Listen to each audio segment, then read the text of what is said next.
The automare carried a crisp bite. A 6-year-old Penny Watson hugged her worn teddy bear closer to her chest. Her small fingers traced the bear's patched eye, a reminder of better days when her father was still alive. Seated on a weathered park bench beside her mother, Hannah, Penny watched other children playing on the colorful playground equipment, their laughter floating through Central Park like wind-borne dandelion seeds. "Are we bad people, Mama?" Penny's voice was barely a whisper, but it sliced through the ambient noise of the bustling park. Hannah's breath caught in her throat. She tucked a strand of auburn hair behind her ear, her once manicured nails now chipped and unpolished. "Why would you ask that, sweetheart?" "Because Ms. Reynolds said only bad people get evicted," Penny replied, her innocent blue eyes reflecting confusion beyond her years. "And Billy at school said we're going to be homeless soon."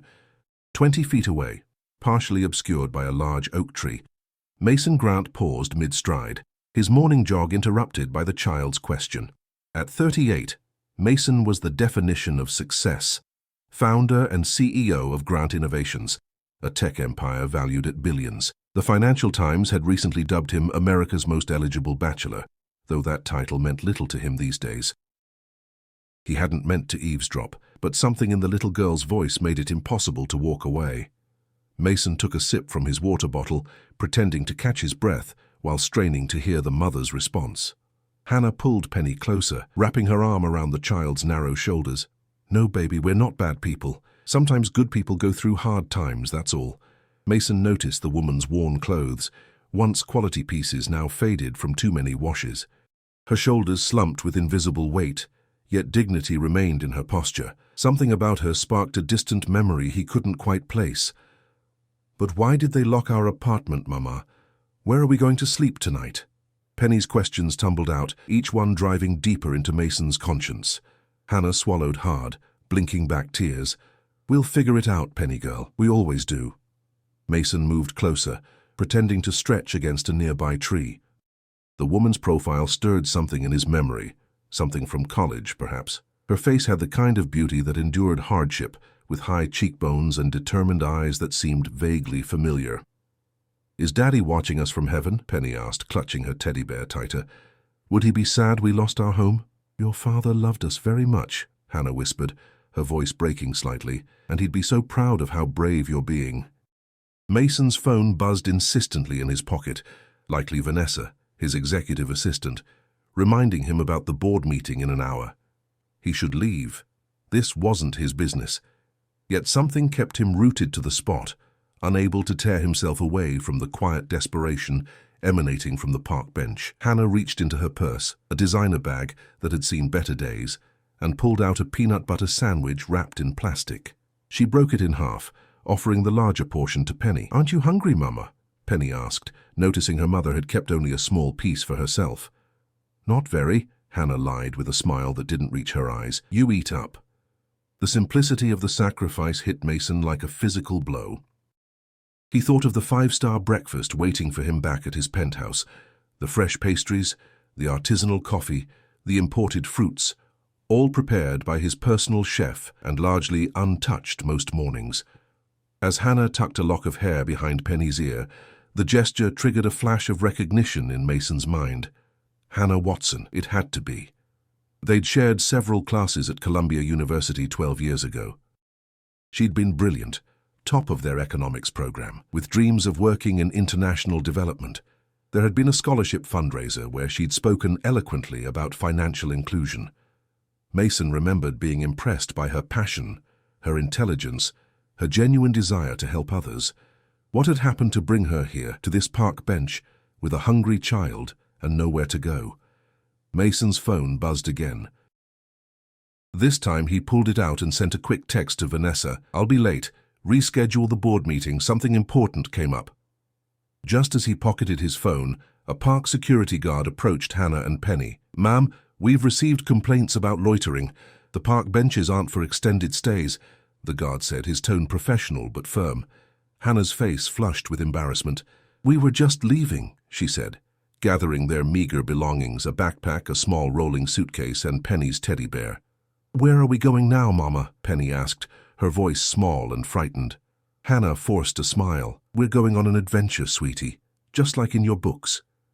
Mason watched as they stood, Hannah's shoulders squared, despite her obvious exhaustion. In that moment, he made a decision that would alter the course of multiple lives, including his own.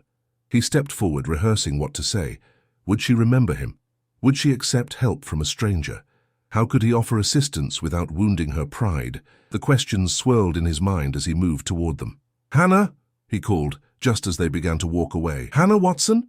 She turned, confusion and wariness in her eyes, instinctively pulling Penny closer to her side. "I'm sorry, do I know you?"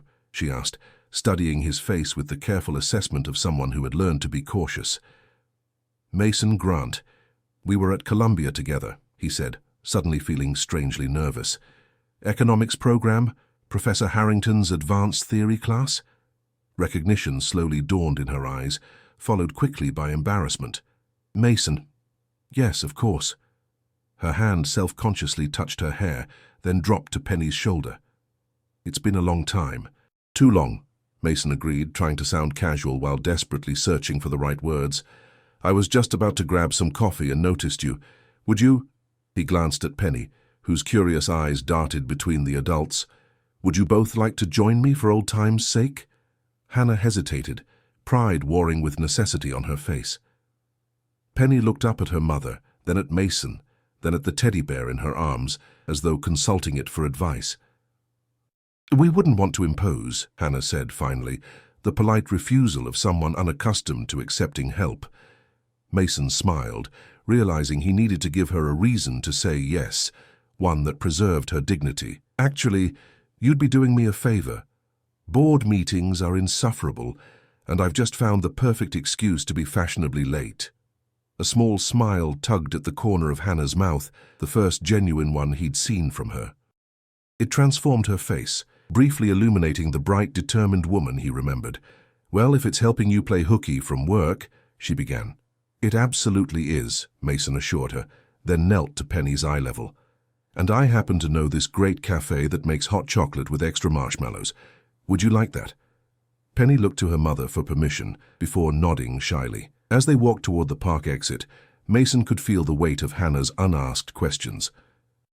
Why was he really helping them? What did he want in return? He'd have to earn her trust, and that wouldn't happen overnight. But for now, at least they were walking toward warmth and food instead of uncertainty. What Mason didn't know, couldn't know, was that his impulsive decision to approach them would unravel secrets that had been buried for years, secrets that connected their lives in ways none of them could imagine. And the question that had first caught his attention, "Are we bad people, Mama?" would come to haunt him in ways he never expected. The cafe bustled with morning patrons, the aroma of freshly ground coffee beans and buttery pastries filling the air. Mason guided Hannah and Penny to a quiet corner booth away from the windows, noticing how Hannah's eyes darted nervously around the upscale establishment. Penny climbed onto the plush leather seat, her teddy bear still clutched tightly to her chest, her eyes wide at the elegant surroundings. "This place is fancy," she whispered to her mother. Like in the princess movies, Hannah smoothed Penny's unruly blonde curls, a gesture Mason recognized as one of nervous affection. "Remember your manners, sweetheart." "I have a niece about your age," Mason said to Penny, though it was a white lie.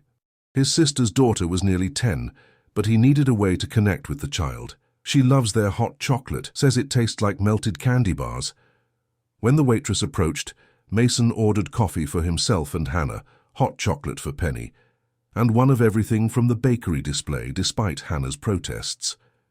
"Columbia seems like another lifetime ago," Mason said once the waitress departed, carefully steering the conversation away from their current circumstances. "You were going to revolutionize microfinance, as I recall. You had that brilliant thesis on community-based lending models." Hannah's fingers tightened around her napkin. "You remember that?" "Of course. Professor Harrington practically framed your paper, said it was the most innovative approach he'd seen in 20 years of teaching." A ghost of pride flickered across Hannah's face before disappearing behind the mask of exhaustion. "Life takes unexpected turns." "Mama was a big-shot banker," Penny interjected, pronouncing banker with exaggerated importance. "She had a desk with her name on it and everything, before Daddy got sick." Hannah placed a gentle hand on Penny's arm. "Penny, Mr. Grant doesn't want to hear about—" "Actually, I'd like to know," Mason said softly. "If you're comfortable sharing." The waitress returned with their drinks and an enormous platter of pastries. Penny's eyes widened at the sight, but she waited until her mother nodded before reaching for a chocolate croissant. Hannah took a sip of her coffee, closing her eyes briefly as the warmth and caffeine worked their way through her system. When she opened them, there was resolve in her gaze. "Robert, my husband, was diagnosed with aggressive pancreatic cancer 3 years ago. We thought our insurance would cover most of it, but—" She shrugged, the simple gesture conveying volumes about the failures of the healthcare system. "The experimental treatments weren't covered. We maxed out credit cards, took a second mortgage on our home, emptied our savings." "I'm so sorry," Mason said, genuine empathy in his voice. "He fought hard," Hannah continued, her eyes focused on some distant point beyond Mason's shoulder. "For 2 years, longer than the doctors predicted, but the bills kept coming even after he was gone. I tried to keep up with everything. The mortgage, Penny's school, the medical debt. I was working at First National as a senior loan officer, but they downsized," Mason finished for her, familiar with the recent restructuring at several major banks. Hannah nodded. "6 months ago. I've been piecing together consulting work, but without childcare for Penny." She glanced at her daughter, who was happily demolishing a second pastry, chocolate smeared across her cheek. "Yesterday they changed the locks on our apartment."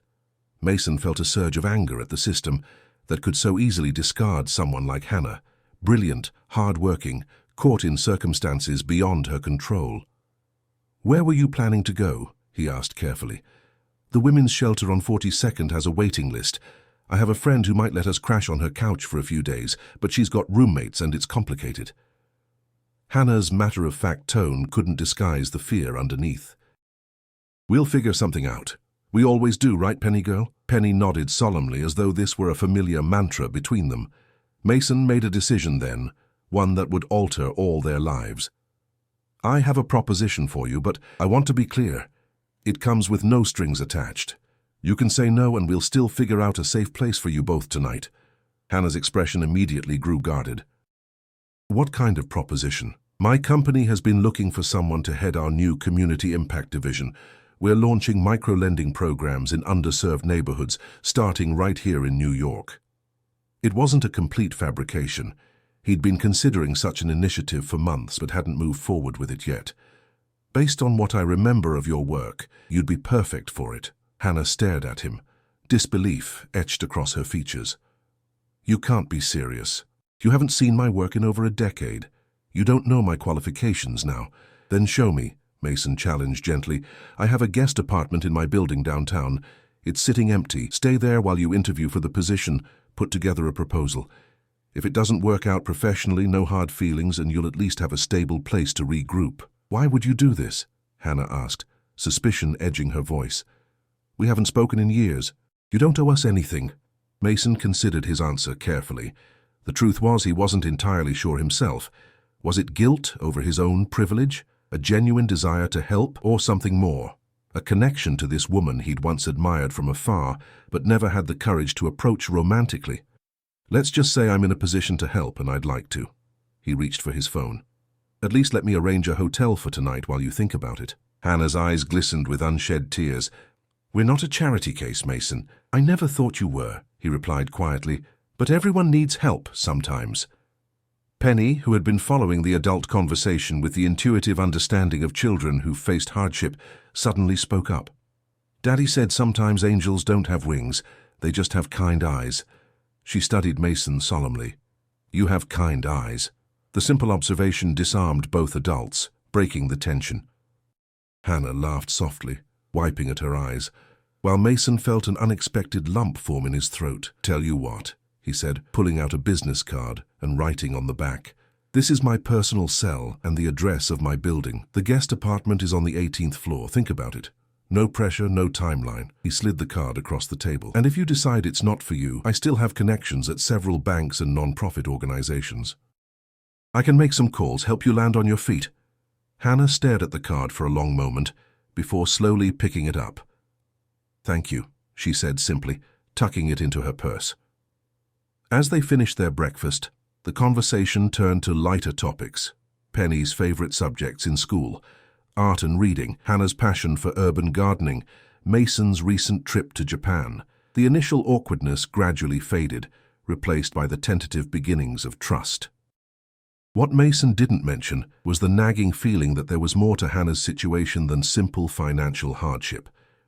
Several times during their conversation, she'd glanced nervously at the cafe door, as though expecting someone unwelcome to walk in. And there was something about the way she deflected questions about her former employer that raised his instincts. After they parted ways outside the cafe, Mason heading to his delayed board meeting, Hannah and Penny toward her friend's apartment to regroup, he made a discreet call to his head of security, James Blackwell. "I need a background check," he said quietly, watching Hannah and Penny disappear around a corner. "Full workup, particularly her employment history at First National Bank, and I want to know why someone with her qualifications couldn't find another position in this market." Mason knew he was crossing a line, investigating Hannah without her knowledge, but the protective instinct that had awakened in him that morning in the park wouldn't let go. There was a story here beneath the surface, and something told him that Hannah and Penny might be in more trouble than simple eviction. What he couldn't possibly know was that his innocent act of kindness had already set in motion a chain of events that would expose dangerous secrets, threaten his own carefully constructed world, and ultimately force him to question everything he thought he knew about success, justice, and redemption. As his town car pulled away from the curb, Mason didn't notice the dark sedan that had been parked across from the cafe, or the man inside who raised a camera with a telephoto lens, capturing images of Hannah and Penny walking away. 3 weeks later, Hannah sat cross-legged on the plush carpet of the guest apartment, surrounded by spreadsheets and proposal drafts. Sunlight streamed through floor-to-ceiling windows, illuminating the spacious living area that had become their temporary home. On the coffee table, her laptop displayed financial projections for the community lending program she was developing for Grant Innovations. "Higher, Mama! Push me higher!" Penny's delighted squeals floated in from the balcony, where Mason was pushing her on the small swing he'd installed last weekend, a surprise that had brought the first real joy to Penny's face since they'd moved in. Hannah watched them through the glass doors, a complex mix of emotions swirling inside her. Gratitude, certainly, for Mason's generosity, wariness still about his true motivations, and something else, a warmth that blossomed whenever she saw him with Penny, a feeling she'd ruthlessly suppressed since the moment she recognized him in the park. The apartment phone rang, startling her from her thoughts. Few people had this number. "Hello? Ms. Watson, this is Edward from security. There's a gentleman in the lobby insisting on seeing you. He claims to be from your former employer. I informed him that residents don't accept unscheduled visitors, but he's quite persistent." Hannah's blood turned to ice. "Did he give a name?" "Victor Collins. He says it's an urgent matter regarding your previous position." Her fingers tightened around the receiver. "Under no circumstances should he be allowed up. Please tell him I'm not available." "Of course, Ms. Watson. Would you like us to escort him from the property?" "Yes," she said firmly. "And Edward. If he returns, please notify me immediately." Hannah hung up, her hands trembling slightly. Through the glass doors, she could see Mason lifting Penny off the swing, both of them laughing. She couldn't drag them into her mess. She'd have to tell Mason the truth, or at least part of it, before Victor found another way to reach her. Later that evening, after Penny had been tucked into bed with a story, Hannah found Mason in the kitchen, uncorking a bottle of wine. "I thought we could celebrate," he said, smiling as he poured 2 glasses. "The board unanimously approved your proposal this afternoon. The Community Lending Initiative gets full funding, starting next month. And they want you to run it." Hannah accepted the glass but didn't drink. "Mason, that's incredible. But there's something I need to tell you." His smile faded at her tone. "What's wrong?" "Someone from my old bank came looking for me today. Victor Collins. He's not someone I want to see." She took a deep breath. "I wasn't completely honest with you about why I left First National." Mason set his glass down, giving her his full attention. "I'm listening. I didn't just get downsized. I was pushed out after I filed a report with compliance." She paused, gathering her courage. "I found irregularities in several large corporate accounts, money moving through shell companies, loans approved without proper documentation, interest rates manipulated. You discovered a money laundering operation," Mason said quietly. Hannah nodded. At first I thought it was just sloppy paperwork, but when I dug deeper, I found connections to offshore accounts and patterns that suggested the money was being cleaned before moving to legitimate businesses. When I took my findings to my supervisor, I was told to drop it. When I refused, they fired you. Technically, I was part of a restructuring, but yes. 2 days later, my company email was deactivated. My security clearance revoked and my personal files were confiscated. Her voice hardened. But I kept copies, backed up everything to an encrypted drive. I didn't know what to do with it. These are powerful people, Mason. Then Robert got sick and fighting a corporate giant wasn't my priority anymore. Mason's expression had grown increasingly troubled. And this Victor Collins, was he part of the scheme? He's the bank's head of security, former FBI agent. The day after I was terminated, he came to my house ostensibly to retrieve my company laptop, but he searched my home office, claimed he was making sure I hadn't taken company property. Her voice dropped to a whisper. He threatened me, Mason. Not directly, but he made it clear that pursuing the matter would have unfortunate consequences for my family. Mason's jaw tightened. Why is he looking for you now, after all this time? I don't know. Unless... Hannah paled. The external hard drive with the evidence. It's in our apartment, was in our apartment. When we were evicted, your belongings would have been put in storage or disposed of, Mason finished grimly. And if Collins was monitoring your situation, he might have access to it now. Hannah stood abruptly, pacing the kitchen. I should never have stayed here. I've put you and Penny at risk. We need to leave. Mason stepped forward, gently catching her arm. Hannah, slow down. My building has the best security in Manhattan. Collins won't get near you or Penny here. You don't understand, she insisted, pulling away. These people aren't just white-collar criminals. The money I traced, it's linked to some dangerous organizations, international groups that don't hesitate to eliminate problems. All the more reason you shouldn't face this alone, Mason argued. He hesitated, then continued more softly. There's something I need to tell you too. I had my security team run a background check on you after we met. Hannah stiffened. You investigated me. I was concerned. Something didn't add up about your situation. He raised his hands placatingly at her expression. I know it was a breach of trust, and I'm sorry, but what we found confirms everything you're telling me now, plus more. The accounts you flagged? They're connected to Meridian Global Holdings. Hannah sank back against the counter. Meridian. They're one of the largest clients at First National. They have interests in everything from real estate to pharmaceuticals. And their CEO, Richard Davenport, sits on the board of First National, Mason added. My team found something else. 3 other bank employees who raised concerns about irregularities in Meridian's accounts over the past 5 years. One died in an accidental drowning. One disappeared while on vacation in Mexico. The third recanted their claims and was later found to have received a 7-figure deposit in a Cayman Islands account. The implications hung heavily between them. Hannah's worst fears were being confirmed. If Collins found the hard drive, she began. Then we need to act quickly, Mason finished, but not by running. That would only make you look guilty of something. Guilty? I didn't do anything wrong. I know that, Mason said firmly. But Collins could be building a case to frame you. Make it look like you were the one manipulating the accounts.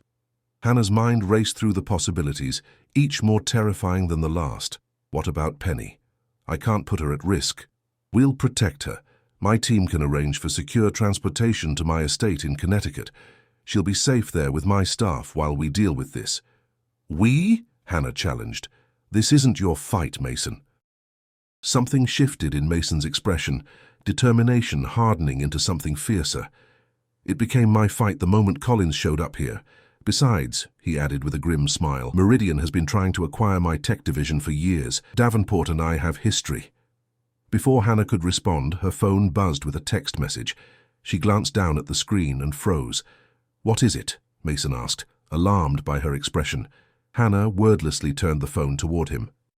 The message, from an unknown number, contained a photo of Penny at school earlier that day, followed by 3 words. Insurance policy. Cooperate. Mason's face darkened with fury. That's it. We're moving you both to Connecticut tonight, and tomorrow we're taking everything you have to the FBI. No, Hannah grabbed his arm. You saw the message. They're watching Penny. If we go to the authorities, if we don't, they'll keep using her as leverage indefinitely, Mason countered. Trust me, Hannah, I can protect you both. Hannah studied his face, weighing her options. Finally, she nodded. Okay, but we do this my way. I spent months compiling evidence. I know exactly which transactions proved the money laundering, which executives were involved, and where the authorization codes originated. If we're going to the FBI, we need to give them a case they can't ignore or bury. Agreed, Mason said. Pack what you need for a few days. I'll make arrangements and wake Penny. As they prepared to leave, Hannah couldn't shake the feeling that something still didn't add up. Why would Collins make such a brazen move now? And how had he found them at Mason's building, which few people knew about? The answer came to her in a horrifying flash of clarity as she was gathering Penny's things.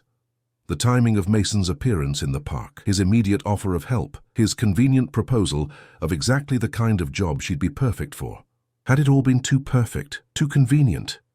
Mason, she called, stepping back into the living room where he was on the phone with his security team. How did you know where to find us that morning in the park?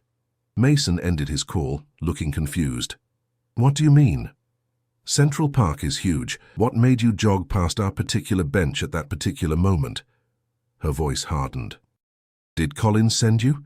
Was this whole thing a setup to gain my trust? Mason's expression shifted from confusion to shock, then to hurt. Hannah, no. It was coincidence. I jogged the same route through the park every morning. Coincidence, she repeated skeptically. And I suppose it's also coincidence that you remember specific details about my thesis from 12 years ago. That you just happened to have a perfect job opportunity that matched my skills. That your company has been interested in micro-lending programs that align perfectly with my experience.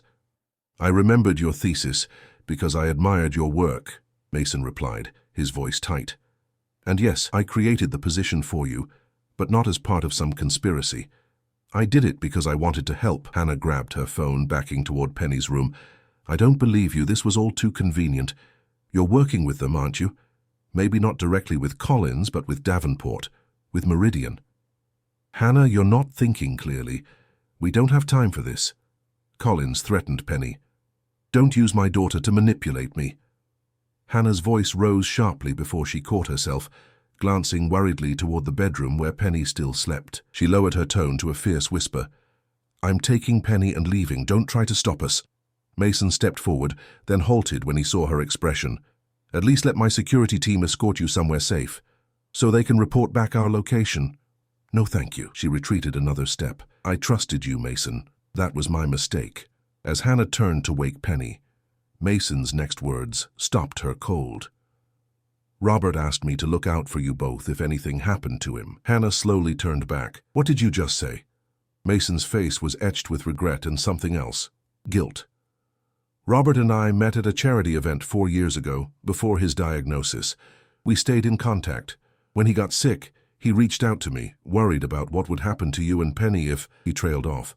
He made me promise to keep an eye on you, to help if I could, but to do it discreetly. He knew you wouldn't accept outright charity. Hannah stared at him, speechless, as the final piece of the puzzle clicked into place and the ultimate betrayal took shape in her mind. You knew my husband? Hannah's voice trembled with disbelief. All this time you've been, what? Watching us struggle from afar? Mason took a step toward her, then stopped when she flinched. It wasn't like that. Robert asked me not to interfere unless it was absolutely necessary. He said you were fiercely independent, that you'd resent outside help. So you waited until we were homeless? Until Penny and I were sleeping on park benches? Anger flared in Hannah's eyes. How generous of you. I tried to help earlier, Mason insisted. The anonymous donation to Robert's medical fund? The mysterious scholarship that covered Penny's school tuition last year? The consulting job that coincidentally came through when you were 3 months behind on mortgage payments? Hannah stared at him as realization dawned. That was you. All orchestrated so you wouldn't know because that's what Robert asked of me. Mason ran a hand through his hair, frustration evident in his gesture. When I saw you in the park, I broke my promise to him. I was supposed to stay in the shadows, but I couldn't. Not when I saw what was happening to you both. The apartment phone rang shrilly, cutting through the tension. Mason answered, his expression darkening as he listened. When? He demanded. How many? After a pause, he continued, "Lock down the building. No one gets in or out without my authorization. And James, activate Protocol 7. He hung up, turning to Hannah with urgency. "Collins is in the lobby with 3 men. They've disabled the security cameras and have my head of security at gunpoint." He moved to a painting on the wall, swinging it aside to reveal a hidden safe. "We don't have much time." Hannah hurried to Penny's room, gathering the sleeping child in her arms. "What's Protocol 7? Emergency evacuation," Mason replied, typing a code into the safe. He removed a small handgun, checking it quickly before tucking it into his waistband at the small of his back. "There's a private elevator that leads to a secure garage. We need to move now." Penny stirred in Hannah's arms, blinking drowsily. "Mama? What's happening?" "We're going on a little trip, sweetheart," Hannah soothed, her voice belying the fear coursing through her. "Just a little adventure, okay?" Mason led them to what looked like a closet, but opened to reveal a narrow hallway. "This way. Stay close." As they hurried through the hidden passage, Hannah's mind raced with questions. "If you've been helping us secretly all this time, why didn't you step in when First National pushed me out? You must have known what was happening." "I didn't," Mason said grimly as they reached the elevator. "Robert never mentioned your work issues. I assume he was too consumed with his illness by then. When you disappeared from public view after his death, I hired investigators to find you, but you'd changed your phone, moved apartments several times. By the time we located you 3 months ago, you were already struggling financially." The elevator doors opened onto a dimly lit garage containing 3 vehicles, a sleek sports car, an SUV, and an unassuming sedan. "The sedan," Mason directed, opening the rear door for Hannah and Penny. "It's armored and has tinted windows." Once they were inside, Mason slid behind the wheel, pressing his palm against a concealed biometric scanner. The car hummed to life. "Mason," Hannah said quietly as he navigated toward an exit different from the main garage doors. "I need to know something. Are you connected to Meridian in any way? Please, just tell me the truth." Mason met her eyes in the rearview mirror. "No." "But I know who is." He pressed a button, and a hidden door in the garage wall slid open, revealing a narrow exit ramp. "Richard Davenport and I were college roommates. We started our first company together. When we had our initial success, he wanted to move into more questionable investments. I refused. We split the company and he founded Meridian." "So this is personal for you," Hannah said, the pieces falling into place. "It became personal the moment he targeted you and Penny." Mason's voice hardened. "Davenport has always been ruthless in business, but I never thought he'd stoop to threatening a child." As they emerged onto a side street, Penny fully awoke, sensing the tension. "Mama, I'm scared. Where are we going?" "Somewhere safe, Penny girl," Hannah assured her, smoothing her daughter's tousled hair. Mason navigated through back streets, constantly checking mirrors for signs of pursuit. "I have a private airfield in New Jersey. We can be there in 40 minutes and on a plane shortly after. My pilot is standing by." "Running won't solve anything," Hannah protested. "They'll just keep coming." "We're not running," Mason replied firmly. "We're regrouping. I have the resources to fight Davenport, but I need time to mobilize them, and I need you both safe while I do." Suddenly, headlights flooded their car from behind. A black SUV pulled alongside them at an intersection, trying to force them toward the curb. "Hold on," Mason warned, accelerating through a yellow light. The SUV followed, gaining on them. Hannah clutched Penny tightly, her heart pounding. "They found us." "Not for long," Mason said with grim determination. He made a sharp turn down an alley, then another onto a busy avenue, weaving through traffic with practiced precision. The SUV stayed with them, closing the distance. As they approached another intersection, a second SUV appeared ahead, attempting to cut them off. "Mason!" Hannah cried in alarm. "I see it!" He swerved abruptly, mounting the sidewalk momentarily, before dropping back to the street on the other side of the blocking vehicle. Horns blared around them as Mason pushed the sedan to its limits. Penny whimpered against Hannah's chest. "Make it stop, Mama. Please make it stop." Hannah's protective instincts surged. This had to end, not just the immediate danger, but all of it. The threats, the fear, the running. For too long she'd been reactive, trying to shield Penny from harm by staying quiet, staying hidden. It was time to fight back. "Mason, I need your phone," she said with sudden resolve. He passed it back without question as he continued evasive driving maneuvers. Hannah dialed a number from memory. "Agent Ramirez," answered a gruff voice. "This is Hannah Watson. We met 6 months ago when I tried to report irregularities at First National Bank." A pause. "Mrs. Watson, I wondered what happened to you. You missed our follow-up appointment." "I was threatened," Hannah said plainly, "but now I'm ready to provide everything, all the evidence, all the connections, but I need protection for my daughter and myself." "Where are you now?" Hannah looked to Mason, who nodded as he continued driving. "We're being pursued by people working for Richard Davenport of Meridian Global. We need immediate assistance." Mason held out his hand for the phone. "Agent Ramirez, this is Mason Grant. I can provide corroborating evidence connecting Davenport to illegal financial activities, including the threats against Mrs. Watson and her daughter." He gave their location and heading. "We're in a silver Lincoln sedan, pursued by 2 black SUVs.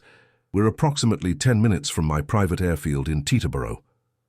After hanging up, Mason made a hard right, entering an industrial area. "Ramirez is dispatching field agents and alerting local police. We just need to stay ahead until help arrives." The pursuing vehicles had fallen back slightly, but remained in sight. As they approached the airfield perimeter, Mason pressed another button on the dashboard. Ahead, security gates swung open automatically. "Almost there," he encouraged as they sped through onto private property. A small jet stood ready on the tarmac, stairs deployed, engines already whining as they spooled up. Mason drove directly to the plane, stopping at the base of the stairs. "Go," he urged, reaching for his gun. "Get on board. I'll hold them off until Ramirez's people arrive."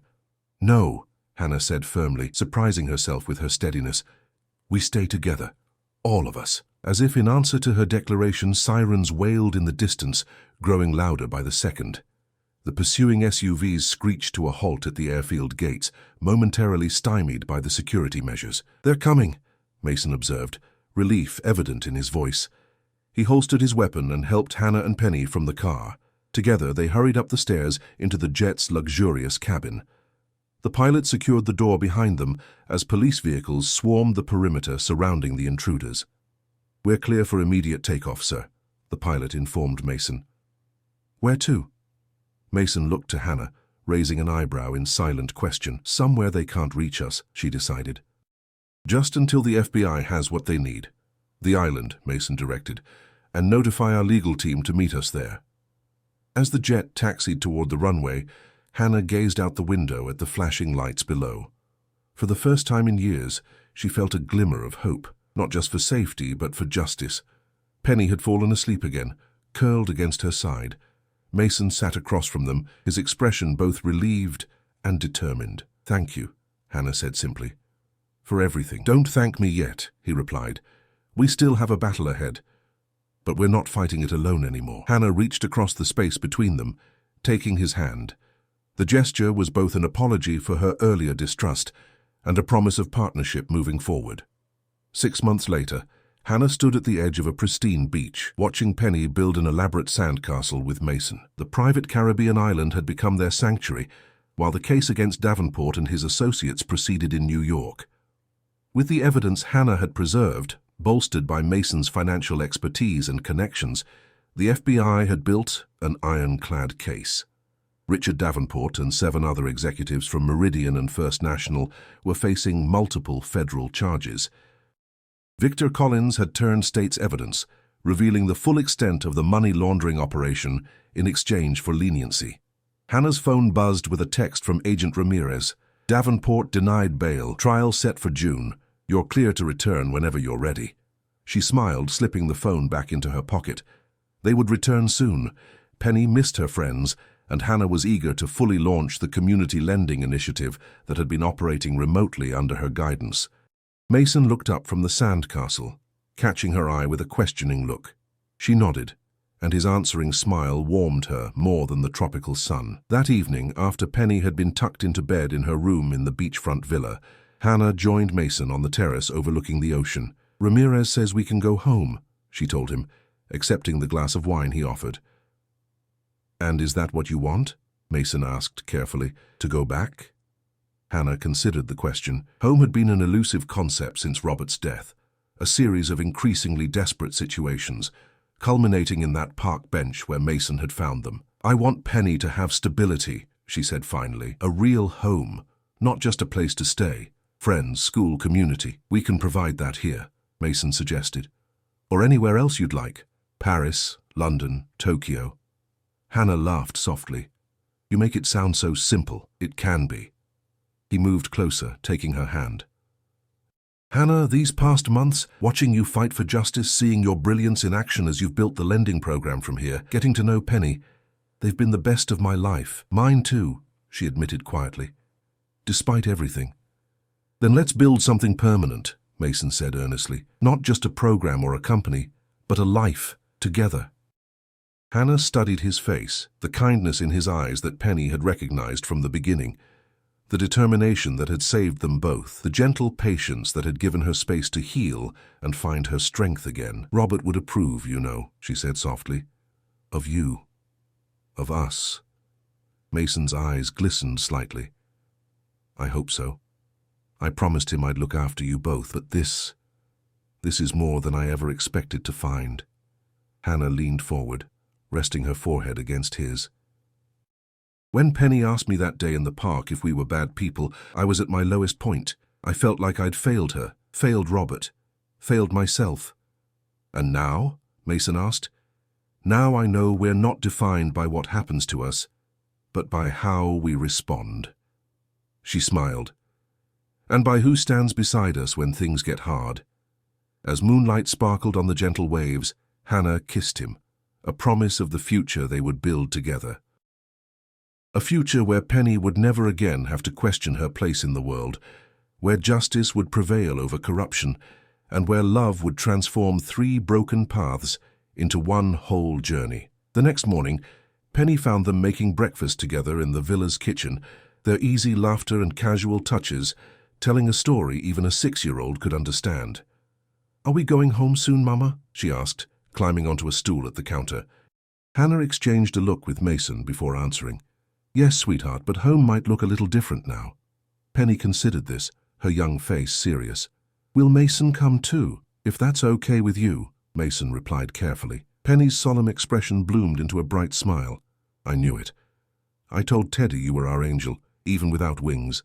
As Hannah watched her daughter launch into an animated conversation with Mason about their sandcastle construction plans for the day, she felt the final piece of her heart heal. From that desperate question on a park bench, "Are we bad people, Mama?" to this moment of pure joy, they had traversed an impossible journey, and somehow, against all odds, they had found their way home.